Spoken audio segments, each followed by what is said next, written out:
Can and you bring it me a turned mellow out yellow out to. of the Oh, fridge? we're live.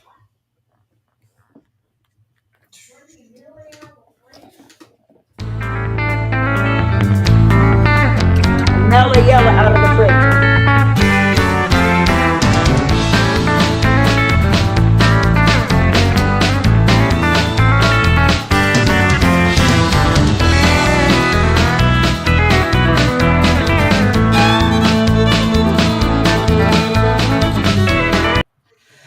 What's up, guys? What is up? Welcome back to another episode of Deck Talk Podcast. We have got an episode that I know we say this every week, but I mean, we just keep on getting better and better each week. And we've been trying to get this gentleman to come on the podcast, I guess, for the past year and a half, but have finally got our schedules to match up. And, but if you don't know, guys, I'm Colin Burnett.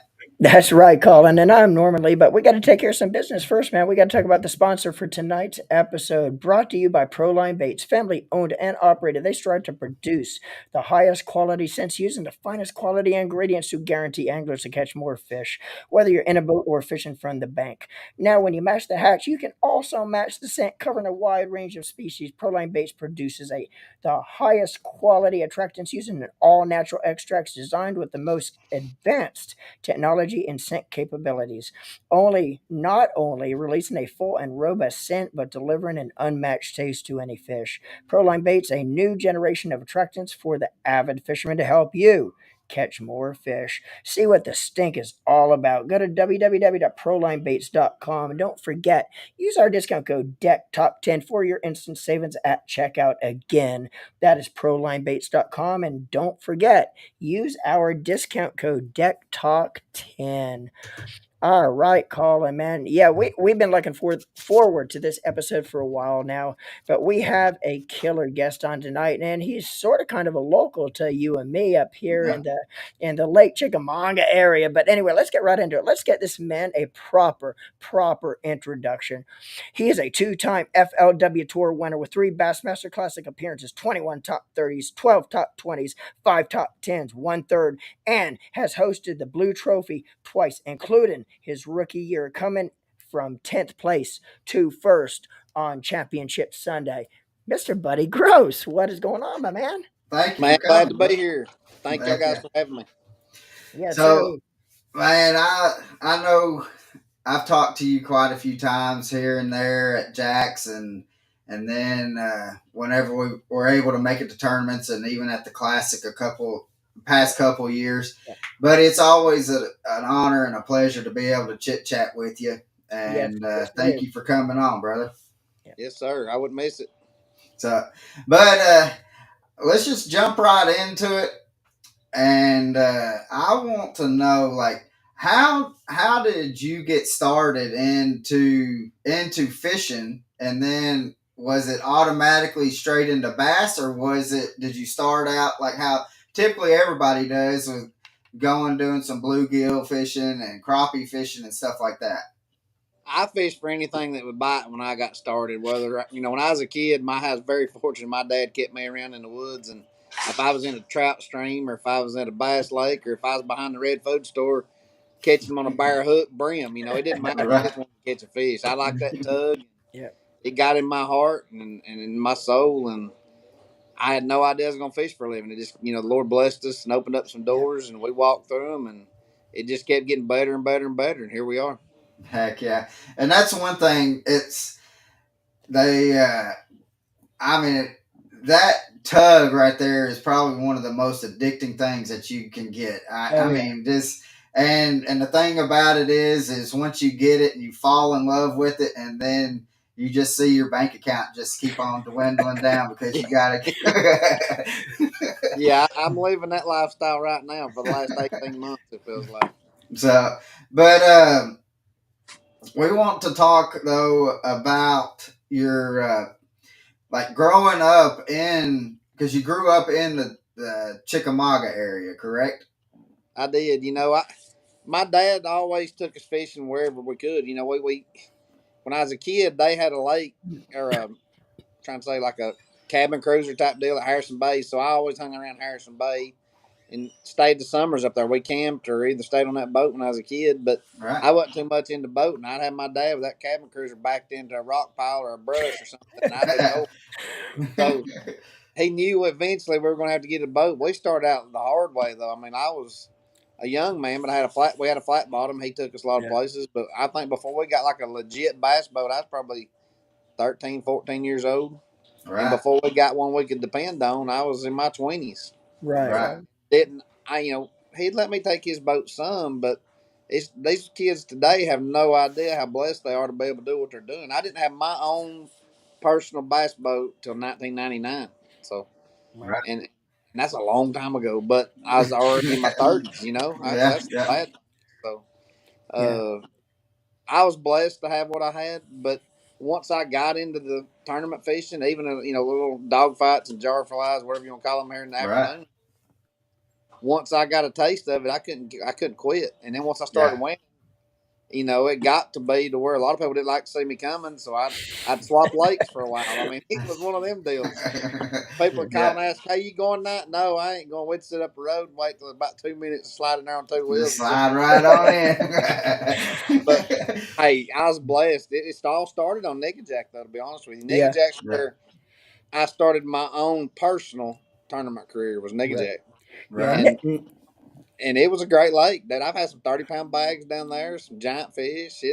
It was good for me. But I think the best thing that ever happened is when they really got tired of us winning a lot, and I had to move on. And I went to Yeah. Chickamauga. Back Yeah. then, Chickamauga was terrible. I mean, like Yeah. 11, 12 pounds winning tournaments. Oh Yeah. yeah. And So people don't remember those days, especially. I mean, because I mean it. I mean, what was it? Past what 15 years or so is really when Chickamauga kind of picked up. But yep, even and you said something even earlier when we was talking that Chickamauga is not like what Chickamauga used to be though. no, no, it's a. I'm gonna tell you what I have seen though, because really and truly, I have neglected Chickamauga for the last 3 or 4 years, and not being. And people ask me how it's doing, and I'm listening to everybody else say it's not doing good. Well, I spent a legitimately 7 days up there fishing a few weeks ago, and in those 7 days, I seen more 2.5 to 4 pound fish than I've seen Yeah. on that lake in years. Yeah. So we've had a good spawn a few years ago, and that lake is fixing to be on fire again. Right. So Right. Right. it Yeah. did have a downturn, but it's coming. It's Yeah. coming Yeah. strong. Well, and the thing that I've noticed, because I'm either on Chick or I'm on Nickajack, primarily most of the time. And what I've noticed is that we still see a lot of out of state people coming down to Chick, but it's not as much the past couple of years. And I think that little bit of rest, that the pressure that Chick was getting, that's kind of helped a little bit. Yep. um, I mean, because and which I mean, y'all go to all these lakes and stuff that gets hammered, and then especially when y'all get on them lakes, I mean, y'all are hammering them, and it's not just for people think that when y'all go to a lake that it's just getting hammered for those 3 or 4 days that you're out on the lake and the tournament's going. They don't realize that whole week y'all are out there hammering Yeah. on these fish and Yeah, but these guys in this deal here now, they don't hammer on nothing. All they do is find enough to. to They, get they ain't a lot of catching goes on in the Yeah. lakes. I can tell you that. These boys are preserving fish, finding fish with electronics, know where they're yeah. going to go, and then they catch them, during the Right. tournament. Right. But Right. what happens is when we leave and we've shown everybody what happens, and then people slide in there and catch them for a week or so. But Yeah, I that's think that I think the downturn on Chickamauga, I'll tell you what, the increase on Chickamauga was the lack of fish on Kentucky Lake, though. When all the Asians got in there and the fishing got harder yeah, at Kentucky, Right. those guys shifted down here. Kentucky's that making a makes comeback, sense. though. Oh So now yeah, and those guys are stopping again on Yeah. Kentucky and don't have to drive so far. Yeah. yeah, I heard that Kentucky not too long ago, I mean, has been within the past 2 years have really been has made that huge turn back to getting back to what Kentucky Lake used to be. Yeah. Yeah, and it's swapping around a little bit. They're catching a lot more smallmouth, though. Yeah. Yeah, I hadn't heard of what they're catching, but I just knew that I've heard people Giant, say that it. they're catching giant Tennessee River smallmouth. What they're catching. Yeah. Yeah. So, if you had a choice to go after smallies or to go after some big green ones, what is your choice? I still like greenfish. I mean, it's just they weigh more. They're not near the fight, but I can depend on largemouth a lot more just because that's my Yeah. background. Now, Yeah. do I enjoy a smallmouth? Yes, I think it's the prettiest fish that swims. I think it's the funnest fish to catch, but I just am not as diversified in smallmouth as I am largemouth. Yeah. I always go up north and try to keep the largemouth honest before I go fishing for smallmouth. Right. Now, you brought up Nickajack, and we uh, we tell people that Nickajack's kind of a little hidden gem because it's stuck right in the middle of Chickamauga and Gunnersville, and people overlook Nickajack just because on both ends of it you got two hammers of a lake, so I'm glad that you said that. I mean, that you've gone out there and you've caught 30-pound bags Yeah. off of Nickajack in a way. I mean, because I do like going out there and not having the boat traffic that you'd have Well, you on Right. you got to Chickamauga. understand something. When I was catching 30 pounds, there we're talking 20 years ago. Still, I mean that's how good it's been for that long. Yeah, Yeah. I yeah, don't know if y'all remember this. Y'all remember when they used to have the free press tournament in Chattanooga and they yeah, had 500 boats? I won yeah, that thing. We locked through from Chester Frost, locked through the Nickajack, and won that thing with like 16 pounds in Wow. 2004. I mean, that was yeah, $25,000 payday in Wow. 2000. Yeah. yeah. That was crazy. So, and I know I was out on Nickajack here. When was it? Tuesday, and I couldn't believe, like, down by Mullins, and then south of that where the rock quarry and stuff like that, just the grass that is up on it, and it has just been kind of crazy, and the fish that we were seeing and was phenomenal Yeah. already. I mean, you could tell just looking at them on the forward facing sonar, like, man, they were set up too for us to catch them. But I had a buddy of mine that I was out. Uh, he's a guide on Nickajack, and so he's like, "Don't you burn these out on me." Well, So the biggest thing that makes that grass so good at Nickajack, and a lot of people don't think about this, is that water fluctuates more. So when we get lots of rain and we have a true narrow system going through the gorge there, yeah, that the bottom stays so shallow because they have to leave the floodgates open, and the upper end stays high. Well, that gives that time down there on the bottom end for all that grass to get sunlight. yeah, Right. Right. So the more rain we get, really and truly, the more Nickajack flourishes. Where other lakes don't do that because they're always high. You follow me? Yeah. right. That makes So sense. on the worst grass years on Chickamauga and the worst grass years on Gunnersville, Nickajack's thriving because it's been low. Yep, Yeah. So it's pretty cool. And I do know that eelgrass is taking over down there, and I've not got to it fish is. in a long time. So Yeah, I do know that fishing is good still, but that grass helps. Oh yeah. yeah. That eelgrass is I mean, like, thick all the way up past to where, like where the old train tracks and stuff used to, where they got it covered. I mean, it's all the way up there, almost to the 24 bridge that Yeah. goes over, and so, uh, which it sucked. So, You know, that eelgrass is going to be on all of our systems before it's over. It's growing on Chick already, and it's coming. It's just yeah, something that we're going to have to get used to and figure out how to fish. It's just different. It don't really die down, and it don't really have a lot of edges once it gets mature. So it's a learning curve on that too. But yeah, forward facing sonar really helps Yeah. eelgrass fish. To be honest with you. Yeah. yeah. Now, how has your, like, with you growing up in the Chattanooga area and fishing the TVA lakes, has that really helped, like, you as a pro angler to be able to go to? I know it probably helps with as current driven lakes and stuff like that. Does it help also to be able to, like, let's say you go to a highland reservoir, can you still be able to use the same techniques and stuff that you use on Chick or Gunnersville and stuff like that on a highland reservoir? Yeah, I think what the biggest thing people overlook is about our area is these guys can fish on the Tennessee River chain. Gunnersville, Nigga Jack, I don't care, Watts Bar. These guys Yeah. fish. And we have to grow up beating Andy Morgans and you know, and the Chris Colemans. And I mean, just all these guys that have been so good on these systems. Marshall Deacons. I mean, Right. Jerry Wells. I mean, like, I can go on and on. Randall Tharp fish, you know, team partners with Marshall Deacons the whole time I was learning how to catch big ones. They beat my eyes shut so bad I wanted to beat them, and that's what it took. Yeah. So Yeah.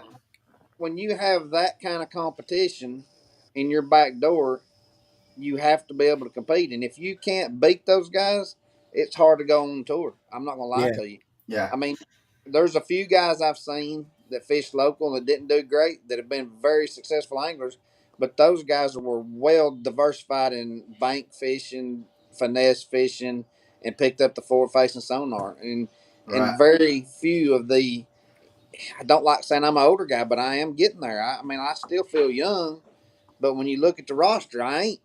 Right. I mean, all the guys my age, you know, the Van Dams and Davy High, they're all retiring. Right. I didn't start till 8 years ago, though. I didn't Yeah. have any Right. idea this was going to be an opportunity. So, Yeah. you know, these young guys, though, they're really good anglers. They had a really learning curve advantage with YouTube, Yeah. uh, just the technology and the social media presence and all these things that they got to do. And I fought it. Again, I'm telling you, I did it wrong. I'm not telling you I did it right. You know, Right.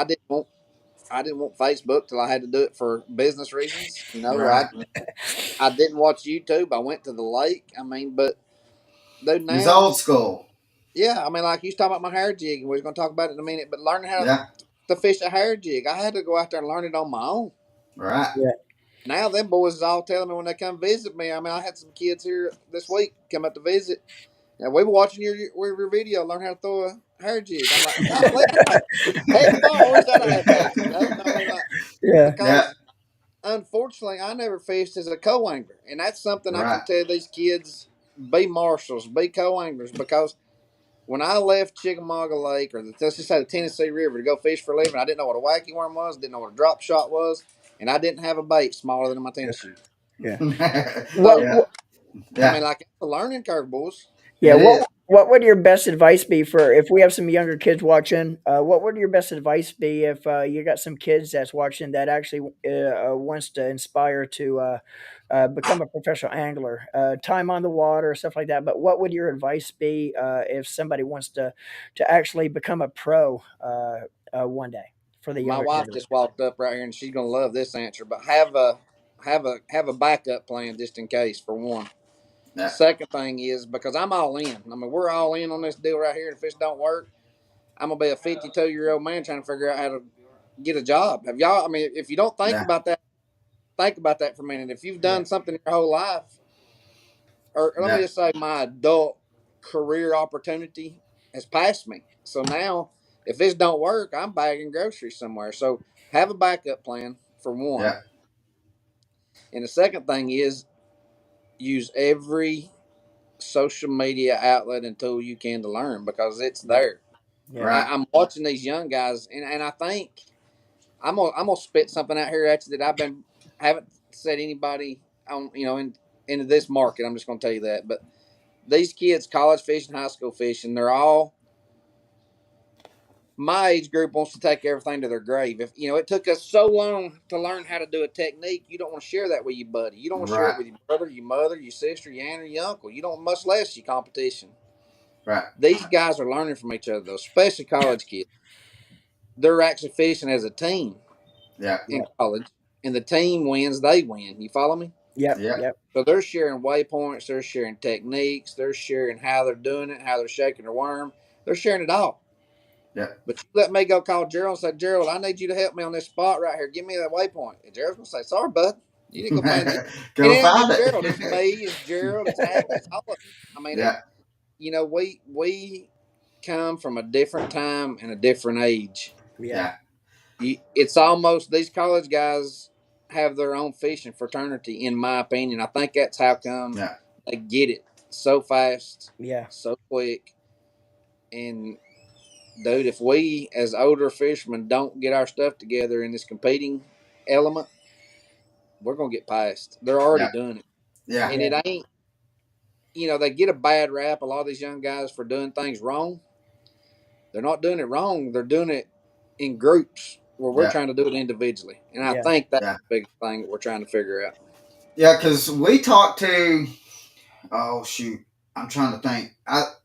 It might have just been myself that I was talking to a kid that was that fished for Bethel, and I was talking to him about he went through high school and he was fishing in Bethel, and he said the best thing that he has learned with fishing, collegiate fishing, is with him being from the south, he was paired up with somebody from the north, and so when they're on the boat, they're collabing with each other, talking back and forth, and he's learned so much how to fish up Yeah. north, and the other guy, vice versa. The guy has learned how to fish in the south because they're on the boat talking to each other about it. Hey, Yeah. Benji brought that up. I want to go ahead and throw this out there. I'm scoping, scanning, and everything, looking for me a coaching job for a great college team. Buddy Groves is your captain because I want to learn from you guys. uh, Yeah, I mean, and I imagine, especially learning from them, and those blue trophies start coming in. I mean, you'd be like, and you call them up, be like, that one's from you. I got that from you. Dude, I'm So, telling you, I would give anything. I would take them fishing. I'd teach them everything I know about the river anymore because I'm stale, and you yeah, cannot stay stale in this industry anymore. It's yeah. done. Yeah, that was going to be my next question is how important is it to every time you go out on the water to be able to at least, even if it's just a minute something that you learn, how important is it to be able to try to pick up something or catch something maybe that maybe you should have like another little twitch, or maybe you should just pause it and just let that bait just kind of just die. And how important is it to be able to know what that bait's doing when you're fishing it? It's incredibly important. But what I did learn for years when I'd go to the lake, I never went to any lake. I put the boat in the water that I didn't leave without finding what I felt like was a new fishing spot. Mm-hmm. So I mean this not sarcastically, but I mean if you sent me a picture of a piece of structure on Chickamauga Lake, I'm betting you 9 out of 10 times I can tell you where it is. Right. But Yeah, let me tell you something. That is zero good anymore. If I can't make my bait, make the fish want to bite it, no matter yeah, what I know. I mean, I've been doing it all week. I can yeah, go to the best spots on the lake, but if I can't shake my worm right and make them bite it, it don't matter. yeah. So And that's now you have to fish. You have to put a bait in the water. And these guys, when I first come on tour, they were all like, "Man, all you do is scan." Well, yeah, I go find a rock pile you miss and catch 20 pounds off of it. right. But now it ain't like that. We're catching fish that never seen a bait Yeah, around places we never would have fished. Yeah. So yeah, if you don't put your scope in the water, scan around, you're going to get beat by them. yeah. So I don't mean that in a negative way. It's Mm, as positive as I can give it to you. But if live transducers and live forward facing technology stays in this business, if you're not using it, you're not going to. Right. right. Yeah. Now, we got Jeff Gale says, "What is a tip?" We lost Buddy. Yeah, Oh, he should be coming back yeah, on. he's come back on. So, he'll be back on here in a second. He lives. I mean, he's out in the sticks. So, Yeah. He actually, I think he actually, Georgia, right? Yeah. yeah, he lives. He actually lives in Chickamauga, Chickamauga, Georgia. Georgia. Yeah. Yeah. So, but Jeff, we will get to your question um, here as soon as he gets back on here. But yeah, I mean, he's dead on with it. I mean, and I want I mean, I'd like to know like what's his opinion on. He was saying like making that bait do the right thing though, making that one extra little twitch or something like Yeah. that to get them to bite. But Norman, I wonder. what his opinion is on boat positioning on them Right. spots. Right. Is how critical is that? So we'll figure Ex- that out too once exactly. he gets back on here. Um, but guys, hey, while we got a second, can we get you to go to the Deck Talk podcast on Facebook and on YouTube and just hit that follow or that subscribe button? Yep. We're trying to grow this. We're trying to get people to move from uh, Norman's and myself's regular Facebook page over to the Deck Talk podcast, and we would Yep. definitely appreciate that. And also, Colin, might want to mention too that we are actually on the audio version of all the major podcasting Yeah, platforms like iHeartRadio, Spotify, Apple Podcast, and make sure to check out our website too as well. You could actually have quick access to all of our audio platforms from our website at decktalkpodcast.com. yeah. So while we're still waiting, Norman, let's talk a little bit about what we done last Friday. And I mean, we had a heck of a day. Yep, yep, yeah, yeah. You're talking about the elites. Yeah, Yeah, that was a pretty fun day. We actually were at well, I think we're at day 2, weren't we, on Wheeler Lake? yep. Day Lake two. Wheeler in Alabama, and we were actually helping with YOLO Tech, represent YOLO Tech there, and it was a pretty fun day. I got to hang out with a lot of guys and see a lot of friends and uh, talk about YOLO Tech a little bit, and ended up being pretty good day. Yep. So, but we got to talk to Buddy while we was down Yeah, there, yeah, just for a split second, because the only time that we seen him was when he was coming back to the yeah, to the docks, and he yeah, was having to go grab a bag, then go get his fish, and then go stand in line for yeah, 45 minutes. yeah. Oh But yeah, I tell you, I mean it. I couldn't imagine, you know, they are out there. I mean, that was probably one of the hottest days that we've had yeah. pretty much all year Oh yeah, was and that day. and And you heard a lot of the anglers talking too how hot it was, and yeah, just excruciating. And it takes all you could do when you're out there in those elements to keep it all together up here mentally, physically. It drains you. yeah, And yeah, you can't imagine, man. I've been out on Chickamauga here for the last 3 days, 8 hours a day, and I'm sitting here right now. And I'll honestly tell you, I am, my beat. body is beat right now. But them guys do it. Them guys do it 5, 6 days a week, 7 days a week, and yeah, Yeah, it's I think here he comes. there he comes. Maybe. He's trying. Yeah. So, but yeah, I mean that they let's see. Yeah,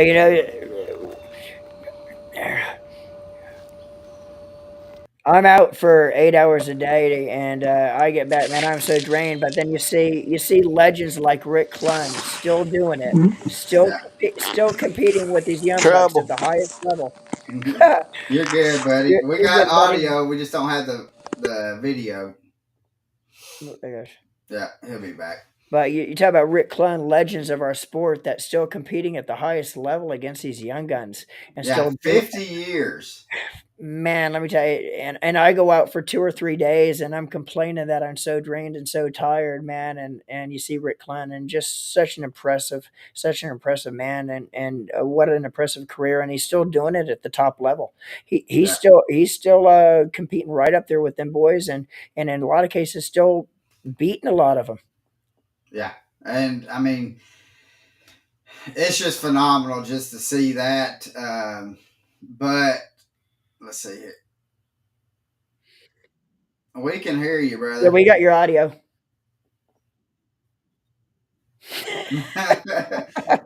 um, let's see. Let's see if I can't do anything on my end. No, No. we don't have video.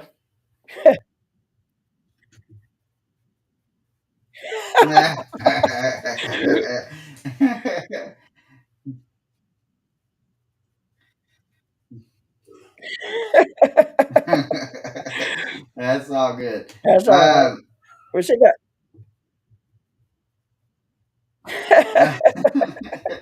so No, we're good. you're good. We still got your audio. We can still hear Let's you. see. Let's replace. What I'm gonna do. Well, that's fine. But what we'll do is we'll just kind of still chit chat with you while you're trying to figure that out. I've got you set up Look, there. I don't know how to turn it around. You see it? Can y'all Yeah, see because that? all we see is a black screen. What about now? No.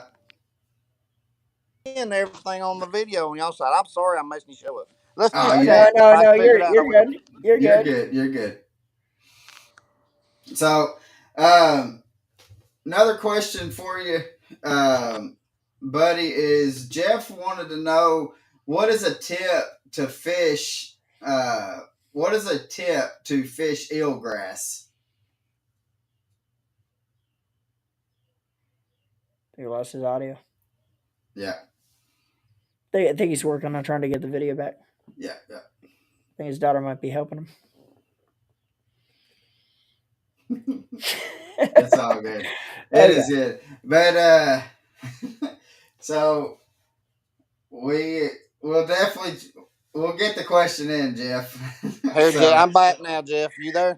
yes, so Jeff wants to know what is a tip to fish eelgrass. The biggest thing is staying above it, and a really good secret that not gets out there a lot is a swim jig because it comes through it, and if you get some on it, you can pop your line Yeah. pretty good and keep it off. So I like using a heavier line, non-stretchy line. So if I get eelgrass on it that's floating, I can pop it off pretty good. Right. Right. Yeah. Right. Now, I got a question for you. On Wheeler day 2, which was probably one of the hottest days that we've had so far this year. How are y'all able to be out in that heat and stay cooled off enough to be able to stay focused? Because I know, like, once I start getting too hot, I kind of my mind kind of starts wandering. So how do y'all stay focused on those days that are just so brutally hot? I'm really not trying to be sarcastic here, but when that's the way you make your living, you just got to power through it. But Right, Yeah. there right, there's certain things. I mean, if you really get you're getting overheated, well, there's always a chance to just crank up and run a little bit, come back. I mean, it Yeah. don't right, hurt to do that. But what I did notice the other day, if you had your back to the wind, it was 10 degrees hotter than it was if you'd faced the wind. I can tell Oh, you that. That little bit, I mean, it wasn't right. much of a breeze now. yeah, I'm talking about that little bitty breeze that'll make a leaf barely move yeah. was enough to keep you cool if you just turn around and face it. Right. Right. Right. Wow, that's good information to know. But the biggest thing is too, and this is not just a sales pitch. I joined up with Sims 2 years ago, Right, and their sun shirts are incredible. They have the ones that I pull the hoodie up and I can run, and it don't blow off my head because it's got a little snap right under my chin, Yeah. right, and it's almost like wearing an air conditioner. Once you get under that hood, the only thing got any sun on it me at all was my nose. I mean, and I Yeah. put sunscreen on it, and after that, it's almost like having an umbrella. I Right. do a lot of idling in the summertime with an umbrella. And if you right. don't do that, you would not believe how cool it is under the umbrella. Right. And that's about like what it is when I put that shirt on. That Yeah. Sim Sun shirt is something else. What's your advice for fish care? When it gets so brutally hot like that, one of the most important things is taking care of your catch and the live wells. What do you recommend as far as the best way to take care of your catch and keep the fish where they're stay acclimated and don't with the water temperature and stuff like that you got in the live well? What's your best advice as far as the fish care? Well, I'm a big ice guy, and when I use ice, I use TH Marine makes the G juice, so I'm an ice and G juice guy. And then what I do is, unless I get a really big bag, I keep them all on one side, keep them cool, and then about midday, the other side's got ice in it that Yeah, I've never put water in. I'll fill yeah, it up and swap them over into fresh bucket, yeah, and that gives them two sources. They don't run out of oxygen, and they got 2 days worth yeah. of ice. Yeah. Now, as far as ice, do you freeze bottled water or do you just put the ice directly in? I put the ice directly in. I used to do the bottle deal, Hmm. and I learned it from some guys, a long time ago. But what I did learn is when you start running, if you've got the bottles in there, it'll beat the fish up. So Oh I quit wow, doing never thought about that. Yeah. that. Even if a small bottle, one or two big waves hits them, Yeah. it really hurts the fish. So I do ice directly in and do the G juice to kill the chlorine, and it's very successful for me. And if it's Oh, not over 72 degrees outside or water temperature, then I just run live wells all day and don't ice right. anything. Right. I run fresh all day. But once it gets that cold, I start holding it in, or Okay. excuse me, I that got hot. you. Right.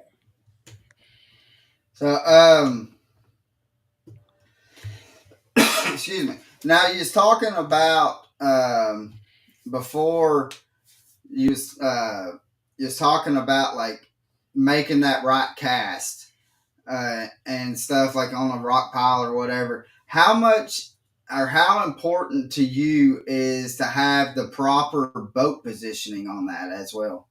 Oh, it's everything. I mean, now I'm learning that you need to be facing into the wind when you're using the forward facing sonar just so you can keep a better angle on Right. everything. But I Right. want the boat to be down current, downwind if possible. If not, downwind is more important Right. to me. Right. Right. So now out of the last couple of tournaments that you have coming up, is there one that you're looking forward to? Yes, I still enjoy Champlain. That's one of my favorite lakes, other than the Tennessee River Lakes and Chickamauga. But Champlain's one I'm really looking forward to. Right. So being able to go jack some smallies, huh? Yeah. Yeah, I still find a green fish up there every now and then, though. I get a little bit blessed. Is there a lake that the Elite Series hasn't been to or been to in a while that you love to see the Elite Series go to that hasn't that you either have not fished yet or that you'd wish they'd go to go fish it? Nigga Jack. There you go. Yeah, that would definitely be interesting. Yep. I'd love to see that myself. Yep. Now, go ahead. Go ahead. I just gonna say, other than that, I'd like to see us go back to Kentucky Lake sometime soon. Right. Right. Yeah. Yeah. Now, is there a lake that may have Buddy's number? Every time you go in there, it just seems to always try to kick you in the face. If it's got a herring in it, it kicks me. Right. So well, I'm just glad that you said that instead of we've had a couple Yeah. people come on and say the state of Florida. It's not a lake, it's just the state of Florida. No, I've got two professional trophies out of Florida. I can't Yeah. say that. Yeah, Yeah. Yeah. yeah. Now, when you're doing some offshore fishing, buddy, what is what is it that you're looking for that when you're idling and scanning? Are you just looking for mainly just some kind of grass? Or are you looking for just structure or all the above? Or uh, Anything different. right? I'm So looking for something different, whether it's man made, God made, it don't matter. I just want to see something that's different that'll break up everything else and just kind of give the fish something to relate to. Right. Right. yeah. So but now talking, I want to talk about. I've been wanting to talk about this hair jig, and I know just from watching you, I know that you are the person to ask about a hair jig. And so, what is it about a hair jig that just catches fish? A lot of it's just confidence. The hair Right, jig itself is a great bait, but you got to have confidence it's going to bite it, or it's hard to throw it. Right. And right, I got really good with it. The year that I won Pickwick, and then I've fished it hard for a few years, and I've been experimenting with some smaller stuff and different techniques with it, but we don't get the opportunity to throw it a lot in tournaments because we right, don't fish this time of year a lot on the rivers and lakes that it Right. takes that to win. But like I said, me getting to fish Chickamauga for the last few weeks, like I have, has brought it back in my scope. And next week, we're going to Smith. But after that, I'm going to the NPFL to Pickwick. So I'm really looking forward to that one. Right, right. Right. So, what was your opinion? Because this year the schedule kind of threw a little curveball to y'all with not starting in Florida. What was your opinion on not starting in Florida this year? I really liked it because I thought it would give me an opportunity to catch some pre-spawn fish and be in my wheelhouse. Right. Right. But with that being said, again, I took the the ability of live scope for granted again this year, and it kicked me right in the teeth again. I mean, that thing is just the live technology Yeah. is so much more advanced than what people know that don't use it, and it is a game changer. If you're not using it and you have to fish against it, Yeah. you're in You're trouble. already in a hole. Right. You're in a hole. As soon as you get out, put the boat in the water, you're in a hole. So And I was the guy that tried to say that wasn't going to be the case, but let me just tell you, I've changed my Yeah. mind. yeah. Yeah. So do you think that John Cox will ever put it on his boat? As long as he can fish shallow, no. If they tear the banks away and it's deep on the edges, yes, he will put it on there. But as long So as he's got something on the bank to throw out, there's no need for him to. He is so good at that, he is. and He he is. takes advantage of every opportunity that he gets. And even when he forgets something, there's a few years ago that I think it was the FLW tour event was on Chickamauga, and I was driving back to the weigh-in from the lower end, and I could just tell by the atmosphere around me I had it won. I could Yeah. tell. I had 15 people following me every time I'd stop. They was pumping, high fiving. If I caught one, I could just tell I was close. And I Mm. get back and get beat by like 2 pounds. And when it's over, John told me, he's like, dude, I was on my way in and remembered I caught one off that tree in practice. I stopped and caught 2 5s. I mean, like, Oh. you know, he he beat me while I was driving back, and I would have been the winner. You know what I'm saying? I mean, Yeah. so And he never does it with a underestimate smile that. on his face. Oh yeah, he smiled and laughed at me, but I beat him at his home lake, and he has kicked my teeth in at my home lake. So Yeah. it's I reckon I'm supposed to win in Florida. He's supposed to win in Tennessee. Is the only thing I can tell you. Yeah. Yeah, that's it. Now, when you started, when you started professionally fishing, was there an angler that you got to fish against that you were like, I can't believe that I'm actually being able to fish against this guy? All of them. I mean, like it was a dream come true. But I can tell you the most humbling thing that ever happened to me was when I won my first blue trophy. Was that Eufaula in the COVID year, Yeah. and our next tournament. I think it was our next tournament. We'd have to look to make sure. But if it wasn't the next one, it was really close. We went to St. Lawrence River and we put in at Clayton. And we actually had to be tested while we were there and all that. They were doing a lot of protocol stuff. But I put my boat in that morning before daylight, went out there in front of where we're going to take off, power pole down, started working on my tackle. And while I'm working on my tackle, somebody pulls up beside me, boat turns off, it's dark, and I look over and it's Rick Clum. And Rick Wow. says, "Buddy, I just want to tell you, you did a great job last week, and I'm really proud of what you did, and it was great to see it." Yeah. And I was That's like awesome. pinching myself, making sure I was all there, and it wasn't but just a few seconds. He's like, "Good job and good luck today," and he drove off. I'm Yeah. sitting there tying on, and I swear to you, if I'm lying, I'm dying. About 5 seconds later, another boat pulled up beside me, turned off, and I heard a voice I didn't recognize, and it was Fritz. And Fritz did the exact same thing in the same 5 minutes. And I'm like, oh my gosh, this is unbelievable. So that was one of Yeah. the coolest memories of my fishing Wow. career. I That's mean, awesome. it was that just, I don't know. You still don't feel like you belong, and a lot of times, but when them guys are coming up saying those things to you, you know you've done something because you caught their eye. Yeah. And, Yeah. and that tournament too, you're talking about going into Championship Sunday. You were actually 10th place, and you went from 10th to first. I That. don't know if you guys know this. I was actually 11th place.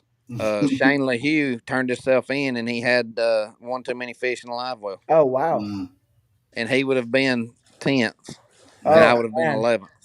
Wow. Man. So that's another one of them deals where the Lord worked Yeah. in a way that it was just meant to be. I couldn't get out of the way of that one, and Yeah.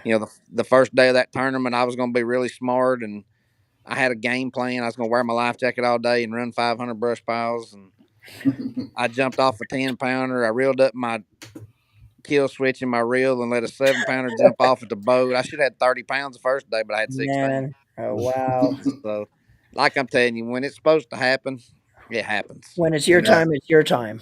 That's right. Yeah. Now, is there anything that compares to fishing in the classic? No.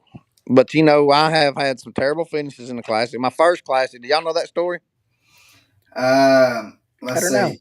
It was the Oh, one right before Knoxville. Knoxville. Yeah. At Ray Roberts Yeah. would have been my first classic. And again, here we go back to my daughter. She's not here to hear all this, but she had we had bought her a new horse like 2 weeks before we left. She was riding her horse the day before we left, and I wanted to surprise her and ride her other horse out there in the pen, ride around with her. Well, I get on the horse, and about the time I get my foot around to go across the saddle, my other foot slipping out of her little bitty stirrup on her saddle, and I hit the ground and break my ankle. So I go to my first Oh. classic on Oh, a 3-wheeler, oh Oh, man. man. and That I so you know that was not the way I wanted to spend my first classic. I think I no, finished second from last, and I have really had some bad performances in classics. And I'm talking about the last time I was there, I was so choked up I thought I was gonna have to get a Kleenex box to get off stage. So I mean, that classic is something. I mean, I've watched yeah, it my whole life. Can't believe I get to fish it. All my friends tell me every time I'm there that I'm living their dream and they're living it through me, and I feel like I disappoint them. So I just got to figure out how to get back and redeem myself. But these yeah. anglers are getting so much better. It's just harder to get there. Yeah. Well, hopefully that you can turn around and hear this next year what it's going to be in Fort Worth. And Yeah, but I'm out. I won't never make it this year either. I don't think. I mean, like I'm in the 90s. It's another bad yeah, year. Only way I can make it now is win St. Lawrence. So I'm Right. gonna put my smallmouth game face on when I get up there and try to figure out how to make it happen. Right. yeah. Right. Right. So, well, we hope that happens because we enjoy, especially being able to see you out there on media day and chit and chat with you, Yep. um, and then we also like to be able to tell people that hey, we've got a local guy that is fishing in the classic, and so we every time you're out on that boat, you got two guys here that's always rooting for you. Yep. Man, that means more than y'all know, and I do appreciate that. So anytime, and we uh, we think that you represent the Chattanooga area Very very well. well, Very very well. well, and Yeah. so Well, we thank you. we just hope that here the next couple of lakes are going to be able to treat you fine and be able to help boost that up to where we can see you on media day here in Fort Worth. Well, thank you guys. And again, I'm getting plenty of help. There's a lot of guys out here that care about me, and we're trying to get there. Yeah, Yeah. yeah. So, what was there a moment? Oh, I guess you kind of said that, but what was there a moment that you kind of that you finished in like on a lake that you was like, I can't believe I actually done this well. I wasn't expecting to come in. I was only thinking about just getting some points, and you actually turned it around and actually had a pretty good finish, better than you thought you was going to. Harris chain. That's the easy one. Harris chain. When I won Harris chain, I was fishing for a limit and Yeah, run into a big old wad of fish every day, and they were in a different place every day. I right, felt like I grew more as an angler in that tournament than I've ever grew anywhere or any year put together. right. That was an incredible deal for me, and to You put it was all throwing together right, and because you was throwing a Carolina rig, wasn't you on that? At the on the was at on the the Harris end, I ship, started out throwing a crankbait the first day, caught a big right, one on a swim jig. Second day, I caught him on a crankbait, swim jig, and a Carolina rig. Third Right. day, I struggled. Like I went all the way on to Beauclair and didn't have a whole lot of weight. And the Fourth day, I found a new place and caught them again. I mean, like it was Right. just another one of them deals. You know, I don't know. It just happened, and it happened different every day, and it happened when I wasn't expecting it. I Yeah. expected to run out of fish at any minute. Not every at the end of the day. I thought about any minute I was gonna be like, I gotta go figure out another way to catch them. But it just kept coming. I give up on it on the third day and didn't hang around, and really about blew it on the Yeah. third day. But Right. I wound up hanging on for the last. So another question though is just kind of off the wall. How heavy is them blue trophies? Because they look like they're pretty stout. I'm guessing 55, 60 pounds. I'm telling you. I know And if we've you don't think that's heavy after you fish for 7 days straight yeah, and all that, I mean, like the emotions run so high. I think you're mentally exhausted, physically exhausted, and they hand you something that feels like a dadgum Mercury motor, and they Oh, want you to hoist it over your head.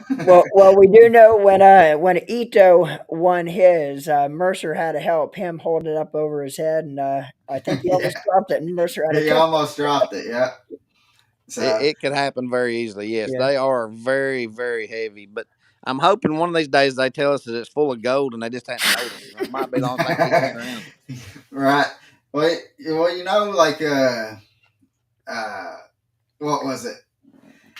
They I can't remember. Like when they first started doing the classics and stuff. Uh, they who was it? I think Davey Hott was saying no, it wasn't Davey. It was David Fritz told us that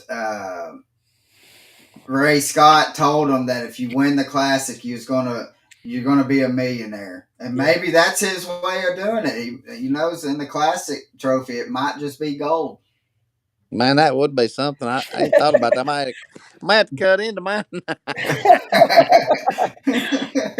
so, but yeah, because we done a podcast there in Birmingham at the Bass headquarters, and they had a replica of the classic trophy, and I moved it just to kind of was taking pictures of it, and I could not believe how heavy that sucker Right. was.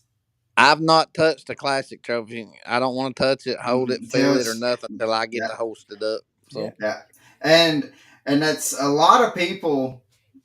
That's how a lot of people think. I know, like in hockey, they will not touch like if excuse me, like I'm a big Nashville Predators fan, and like when they won the division, they or when they won the Western semifinals and stuff, and they were going to the Stanley Cup.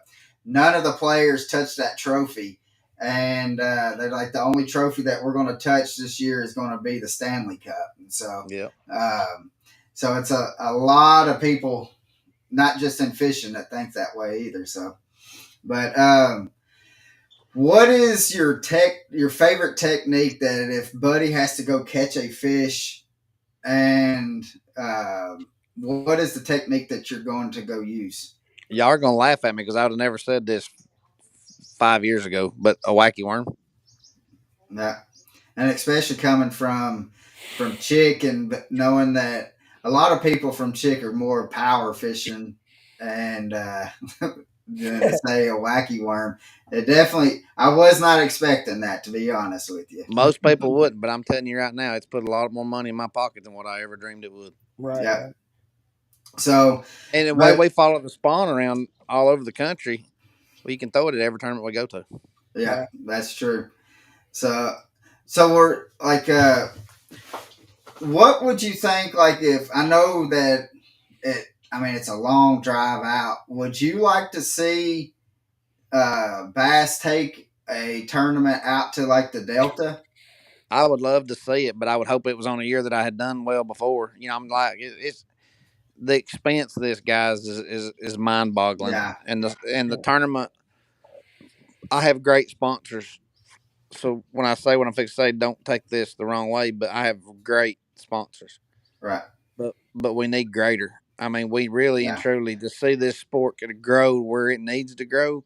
We need corporate sponsors supplied by an organization that we fish for, in order for yeah, us to be able to afford to do this. Yeah. And I don't mean that in a negative way towards Bass, right. NPFL, or MLF or nobody, but we are making fractions of what a golfer or a baseball. I mean, and I'm not trying to put us in that league. I mean, look at my physique. I'm just saying we are considered a professional organization. Right, right. And I stand on the front deck of my boat 15 hours a day of practice, 10 hours a day of a tournament. And this is my life. And I have to provide for my family, and it's hard. Yeah, And Yeah, until we can figure out how to make it more profitable as anglers, yeah, yeah. we really can't afford to go that far yeah, because you're talking about a 4 day driving trip, yeah, Oh, four yeah. extra nights of stay. yeah, I mean, like, and I'm a guy that'll drive 20 hours before I stop. yeah, Now I'm yeah, telling you, Right, I'm that guy. But right. do I want to go out there? 100%. I'm dying to go out there. Would yeah, I have said absolutely yes 2 years ago? Yes. But now that I'm on the struggle bus, it's hard. Yeah, And yeah, yeah, that's how come we haven't gone, I think. And I yeah, tell you, I believe in the Lord so much. And I believe He's showing me the hard times because I took the good times for granted. yeah. yeah, yeah, So Yeah, and that's and it can and it's an eye opener when yeah, you like how you know that I mean you had the good times, and then when you're going through those valleys, and then it's an eye opener and being like, man, I was blessed, um, and which we believe, buddy, that I mean it's just a matter of time, and then that switch is going to be flipped yeah, again, and you're going to be you're going to be up there in the tops again, and so that's just we know. I mean, we've watched you fish over the years. We know that it's everybody has a down season, and I've never uh, had one.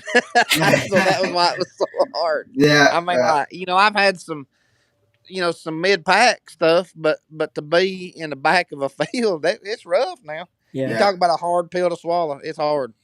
that that But that is understandable.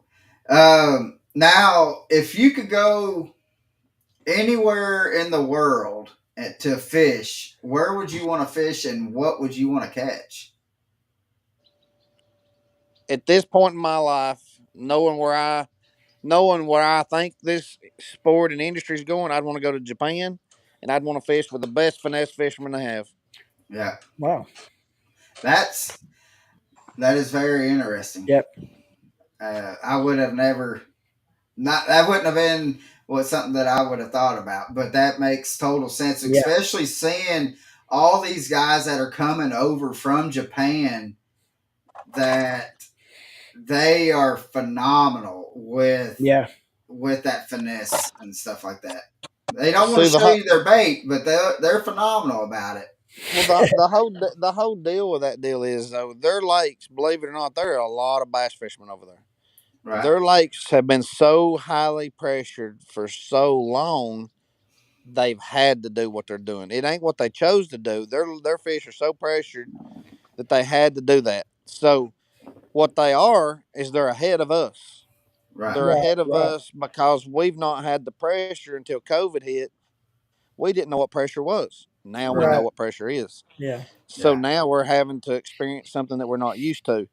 And I'm gonna say this one more time: that the Japanese were kicking our butts pretty good last year, the year before, if you look, yeah, and now they're slacking off.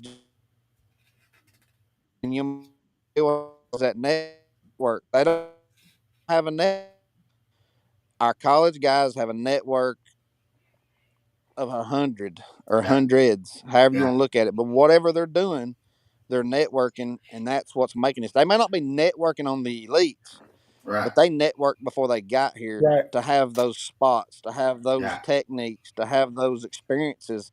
And really and truly, college anglers are fishing more than the elite anglers are.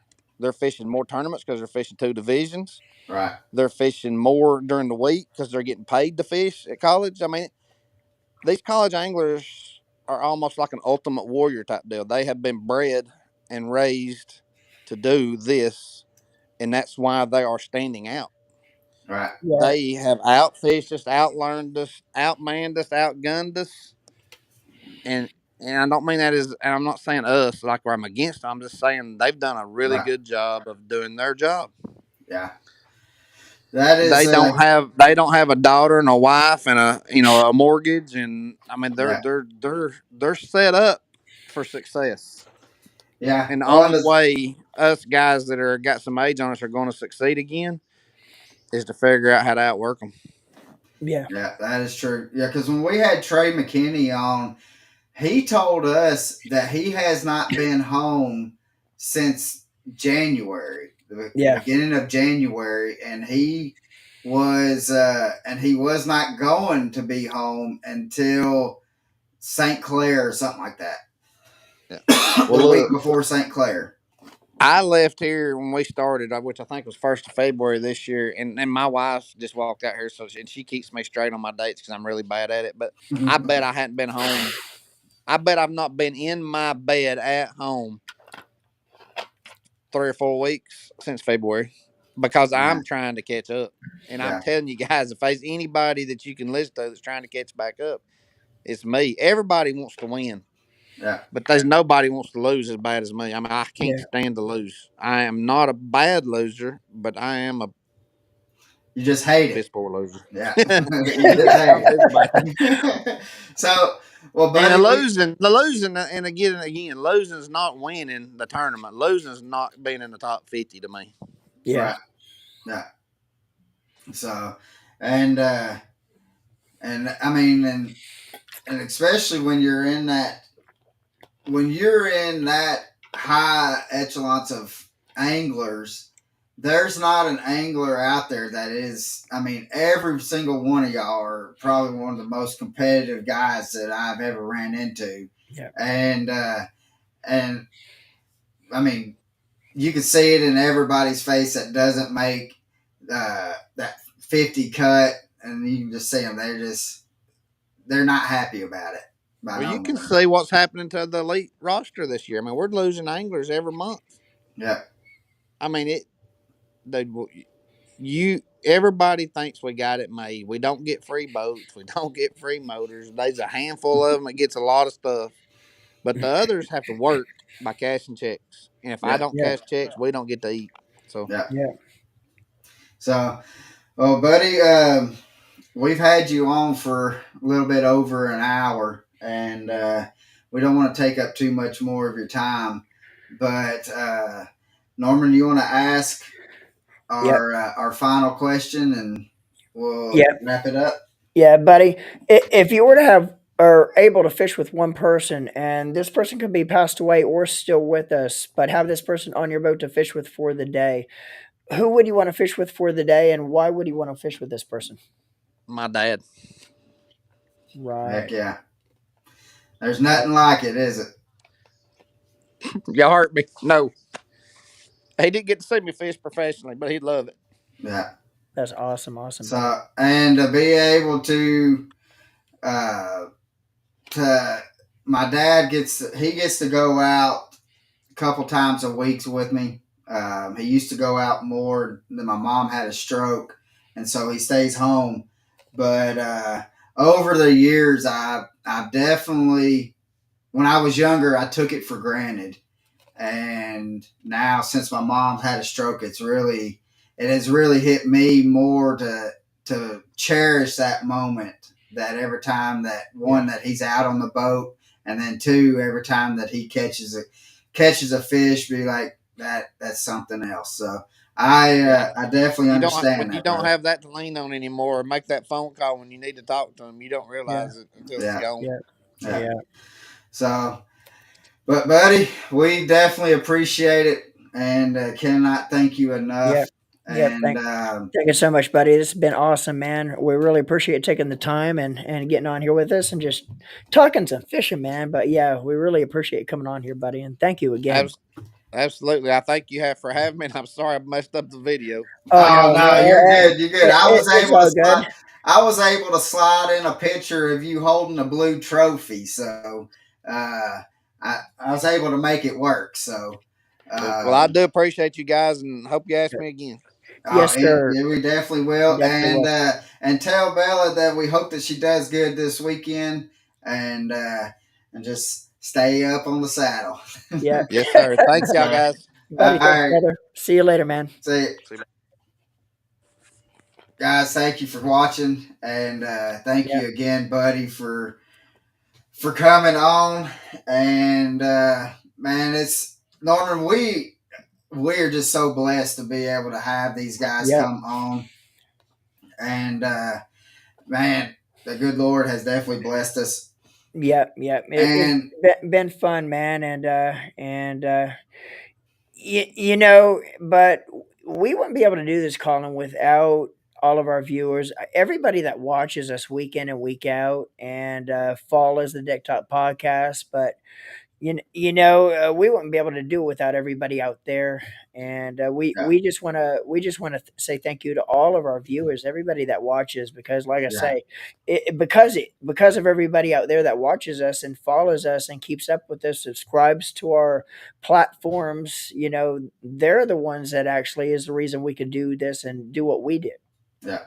So and and to the 1,100 people that's on, Yeah, go to Buddy's social media on yeah, Facebook and stuff, and check out Buddy Grows Fishing, yeah, yeah.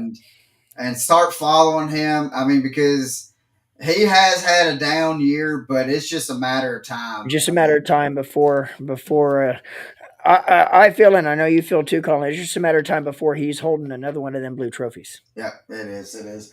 So, phew, I'm about hungry. I know you're probably hungry. You're tired because you've been out on the water, Yeah, and I got a couple more things. I got the boat sitting out the driveway. I didn't even put it in the garage tonight, and I got to go out and get another couple rods rigged. And I'm going to be back at it again tomorrow morning.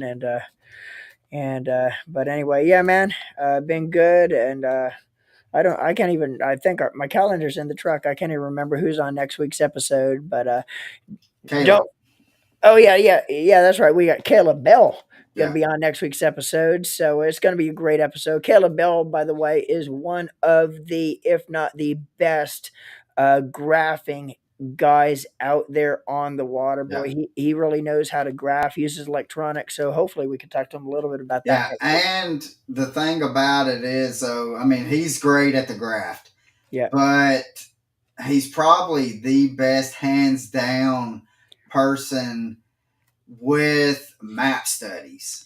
yeah, I yeah, When I've got questions and stuff like that, mapping, yeah, I holler at him. But I mean, if you want to learn about map studies, go to YouTube and look at Bass Quest, yeah, and that is Caleb's YouTube channel. Follow it, and he does for like spring, yeah, summer, fall, and winter. He does map study. yeah, There's a bunch of map studies that he's done to be able to help you to stay on top exactly. of fish, and he is phenomenal. So we're gonna Yeah, have him on. yeah, It's and gonna be fun. I'll tell you what too, and we'll talk about it a little bit next week with Caleb. But if you're up here either just visiting in this area, the Chattanooga area, and this is coming from a guide that also guides on Nickajack and Chickamauga. But I'm telling you straight up, if you are in this area, the Chickamauga area, the Chattanooga area, and you want to go out and jack some giants, Caleb Bell is your man. I mean, just this year, Colin, Caleb has how many double digits? I mean, there was Over like 40. there was like 1 month straight that he put his clients on like 20 double digits, and that's in 1 month. So if you're in this area and you want to book a trip and go out and have a great time, catch some giants, man. But again, we're going to talk about that more in detail next week when we have Yeah, Caleb on. for sure. So, all right, brother. I got to finish packing and getting ready for Yeah. vacation. So, Yeah, sounds good. And again, appreciate everybody out there watching Deck Talk Podcast. And don't forget next week's episode with Caleb Bell. Again, 6 o'clock p.m. Eastern Standard Time. And look forward to seeing everybody then. Colin, yep. it's been fun. Live the And, and, passion. and, and again, thanks to Buddy Gross. Great episode tonight. And Yep. yep, live the passion. See you guys.